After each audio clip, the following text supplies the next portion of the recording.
Mana shu uylarni hozir men sizlarga narxini aytaman va vobshe hayron qolasizlar. Kvadrati 277 dollardan. Qoyilmisizlar, qaranglar, 30 va 36 kvadratdan tashkil topgan uylarimizni ko'rasiz. Chiroyli qilib bitirib qo'yishdi o'zi. Tayyor yana, voy 2-3 yildan keyin oladigan uylar emas bu, tayyor uylar. Qaranglar, nimaga 277 deyishinglar mumkin? 30 kvadrat olasizlarmi, 36 kvadrat olasizlarmi? Pastda 15 kvadrat qo'shib berishadi.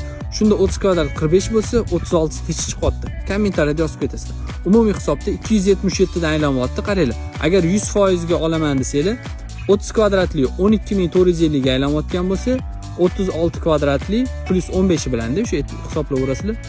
14950, hattoki 15000 ham bo'lmayapti. Qoyilmisizlar? Bo'lib to'lashga ham qilib berishadi. Zo'rmi? Bo'lib to'lashga 30 kvadratlini 15 oyga 1000 dollardan boshlang'ich to'lov yo'q. Shu 1000 dollar berasizlar, bo'ldi, 15 oy to'laverasizlar. Xo'p, 36 ni bo'lsa 18 oyga xuddi shunaqa 1000 dollardan qilib berishyapti. Bunaqa takliflar qayerda deysizlarmi? Mana Nazarbe Turkistonda joylashgan 2 etажli joylarimiz.